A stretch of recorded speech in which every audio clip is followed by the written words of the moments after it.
आज हमारा टॉपिक है role of carbon dioxide in air. Role of carbon dioxide in air, हवा के अंदर कार्बन डाइऑक्साइड के क्या रोल है उसको अंडरस्टैंड करना है।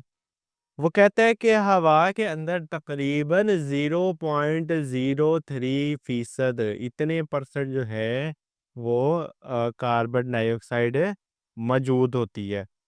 तो वो कहता है कि ये कार्बन डाइऑक्साइड हमारे नॉर्मली मौजूद है और नेचर के अंदर इसका इतना बैलेंस ज़रूरी है, इतना मौजूद होना ज़रूरी है। क्यों? क्योंकि पौधे इस्तेमाल करते हैं उसको। ठीक है, हम भी तो कार्बन डाइऑक्साइड निकाल रहे हैं और पौधे उसको इस्तेमाल कर रहे हैं। और वो कहता है कि ये प्रोसेस फोटोसिंथेसिस फोटोसिंथेसिस के अंदर और रेस्पिरेशन के अंदर इस्तेमाल हो रहा है। तो ये जो कार्बन डाइऑक्साइड है ये कहाँ पर इस्तेमाल हो रही होती है? फोटोसिंथेसिस के अंदर। और हमारे पास ये कार्बन डाइऑक्साइड निकल किस प्रोसेस में हो रही होती है? इसमें यूज़ हो रही होती है। और निकल कहाँ पर रही होती है? रेस्पिरेशन के अंदर। तो ये जो नॉर्मली प्रोसेस है ना, ये चल पा रहा है। ठीक है, नॉर्मली फोटोसिंथेसिस और रेस्पिरेशन लिंक्ड है। फॉर रेस्पिरेशन में कार्बन डाइऑक्साइड निकलती है बाहर, फोटोसिंथेसिस में कार्बन डाइऑक्साइड इस्तेमाल होती है। तो ये नॉर्मली प्रोसेस कहता है माहौल में चल रहा है। तो इससे क्या होता है कि जो कार्बन डाइऑक्साइड माहौल में मौजूद है वो इस्तेमाल होती है फोटोसिंथेसिस के अंदर। और वो जो कार्बन डाइऑक्साइड है ये निकलती है इन रेस्पिरेशन। ठीक है, तो ये एक साइकिल जिसमें माहौल में कार्बन डाइऑक्साइड कभी यूज़ हो रही है, कभी निकल रही है। तो इस साइकिल को हम क्या कहेंगे? Carbon cycle. जिसके अंदर कार्बन डाइऑक्साइड या कार्बन की चीज़ें वो माहौल में आ भी रही हैं और माहौल से जा भी रही हैं। ठीक है, एनवायरनमेंट में आ भी नहीं है और एनवायरनमेंट से जा भी नहीं है। तो ये चीज़ें जो सर्कल एक साइकिल क्रिएट होगा उसे हम क्या कहेंगे? Carbon cycle. कि कार्बन का इस्तेमाल भी हो रहा है और कार्बन वापस भी आ रहा है। और दूसरा इसका क्या काम है? कार्बन डाइऑक्साइड की हमारे पास ये समझो अर्थ की सरफेस है। बल्कि यार यहाँ पर मिसाल अर्थ की ले लेते हैं। ये समझो अर्थ है। ठीक है, ये इसके इर्द गिर्द जो है ना एक एटमॉस्फेयर की लेयर है। एटमॉस्फेयर इसके इर्द गिर्द है, एक हवा का लेयर बनी हुई है, ये वो है। अब क्या है, कार्बन डाइऑक्साइड की एक तह होती है, एक इसकी लेयर बनती है ज़मीन के इर्द-गिर्द। ये समझो किसकी लेयर है? कार्बन डाइऑक्साइड की। तो सन से, सूरज से आने वाली शुआएँ इससे पास करके जब अंदर जाती हैं और यहाँ पर पहले ओज़ोन होती है जो कि यूवी को हल्का करती है, आईआर के अंदर लेकर आती है। तो यहाँ पर ये शुआएँ कौन-सी? इंफ्रारेड वाली। कौन-सी शुआएँ? इंफ्रारेड वाली। ये सन से अर्थ पे आती हैं, ज़मीन पर पड़ती हैं, जिससे क्या होता है? ज़मीन में हीट पैदा होती है, गर्मी होती है। सन से रेडिएशन आती है, इंफ्रारेड रेडिएशन, वो ज़मीन पर पड़ती हैं जिससे क्या पैदा होती है? हीट पैदा होती है। अब नॉर्मली हीट तो ज़रूरी है, जैसे इंसानों के ज़िंदा रहने के लिए, पौधों के ज़िंदा रहने के लिए, पौधों को एक ख़ास हीट चाहिए होती है उसको नॉर्मली फ़ोटोसिंथेसिस करने के लिए। अगर उतनी हीट मौजूद नहीं होगी, तो वो नॉर्मली काम नहीं कर पाता है। तो ये इतनी ज़रूरी है। लेकिन क्या होता है कि अगर यहाँ पर गैसेज़ बहुत ज़्यादा हो जाएँगी, तो होता क्या है कि ये इतनी ही रेडिएशन आई जितनी इस्तेमाल होनी थी होगी, बाकी वो माहौल में वापस चली जाती है, उधर स्पेस में चली जाती है, बाहर निकल जाती है। लेकिन अगर ये जो तय है ये इतनी मोटी हो जाएगी, इतनी ज़्यादा बढ़ जाएगी, कार्बन डाइऑक्साइड की तादाद अमाउंट इतनी ज़्यादा बढ़ जाएगी कि ये रेडिएशन अंदर तो आ जाए लेकिन बाहर ना निकल पाए। क्या हो जाए?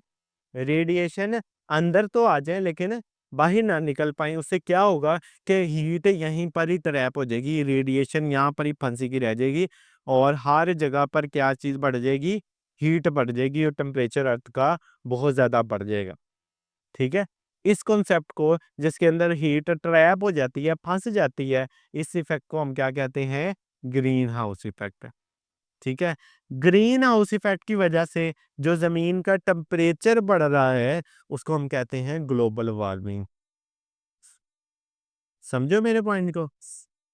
एक चीज़ है कि आईआर रेडिएशन ज़मीन तक पहुँच रही है, उससे पैदा हो रही है हीट।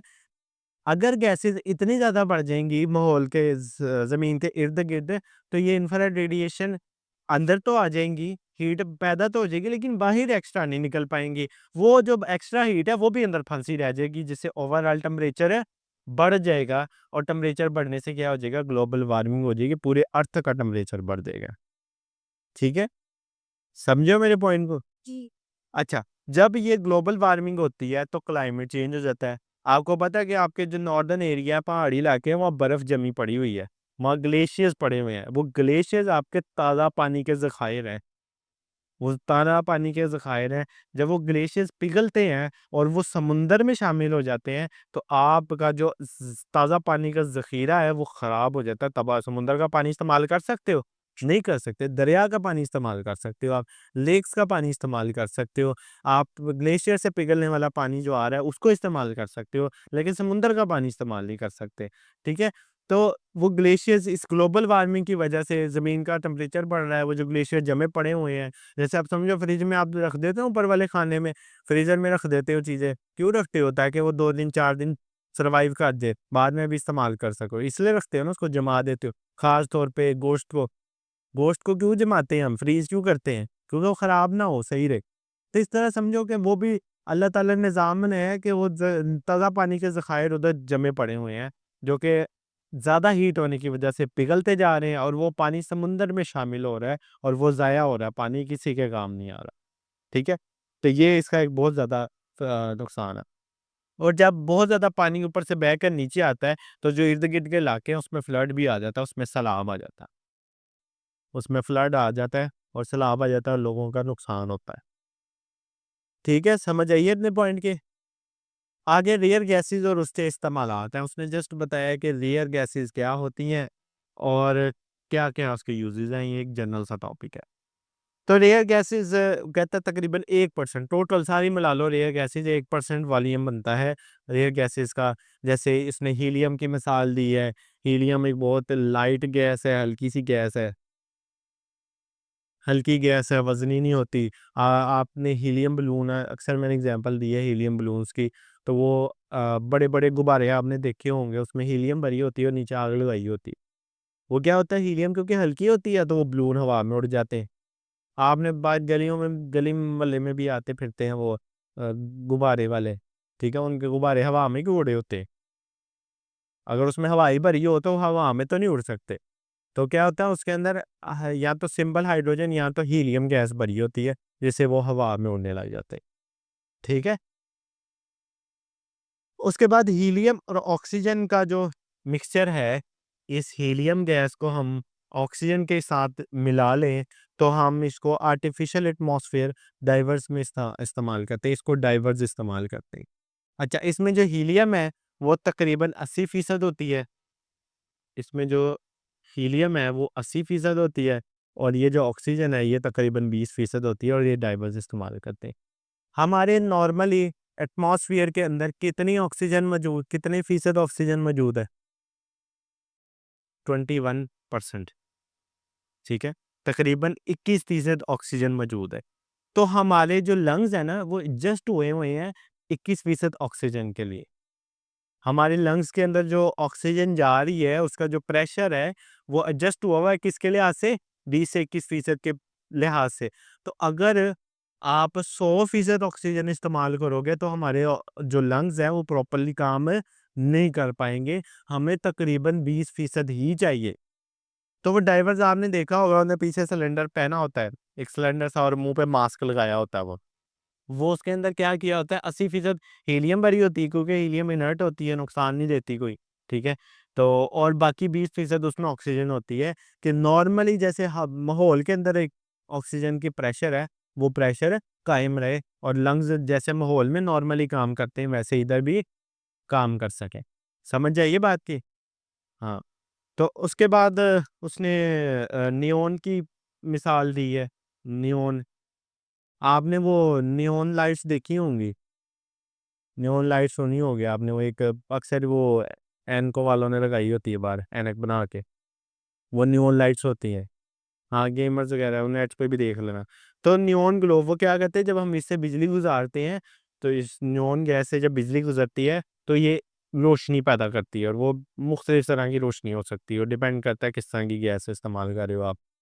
तो आप इसको एडवर्टाइजिंग साइन के अंदर बड़ा देखोगे। और उसके बाद आर्गन गैस, आर्गन का उसने ज़िक्र किया। तो आर्गोन भी आपके पास इनर्ट गैस है।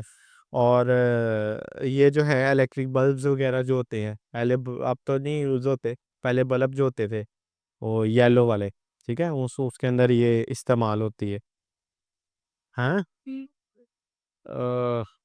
नहीं, अब तो वैसे रंग बिरंगे होती आ गए हैं, पहले दो होते थे वो गोल से, ऐसे गोल से, वो कार्टून में भी देखा होगा, उसके दिमाग की बत्ती चलती है जो, वो गैस वाले ही होते हैं। ठीक है, उसके अंदर आर्गन गैस भरी होती है। तो जब बिजली गुजारते हैं ना, जब बिजली गुजारते हैं उसमें से, तो वो गैस एक पूरा रिएक्शन होता है, खैर, तो उस गैस की वजह से रोशनी पैदा होती है। तो आपको पता हो गया, वो बल्ब अक्सर टूट जाते थे तो वो चलते नहीं थे, फट भी जाते थे, टूट भी जाते। तो अगर टूट जाते थे तो दोबारा वो चलते नहीं थे, वो ख़त्म हो जाते थे। क्यों? क्योंकि उसमें से गैस निकल जाती थी सारी। ठीक है? तो वो गैस की, इसी आर्गन गैस की मदद से चल पाते थे। आगे क्रिप्टॉन की मिसाल दी है उसने। क्रिप्टॉन भी एक नोबल गैस है, और वो कहता है ये भी फ्लोरोसेंट लाइट, जो रोशनी देने वाली लाइट है, उसमें इस्तेमाल होता है, फ्लैश लैंप्स वगैरह के अंदर। फिर उसने रेडॉन की मिसाल दी है। रेडॉन जो है ये भी एक नोबल गैस है, और ये कैंसर की ट्रीटमेंट में इस्तेमाल होता है। ठीक है?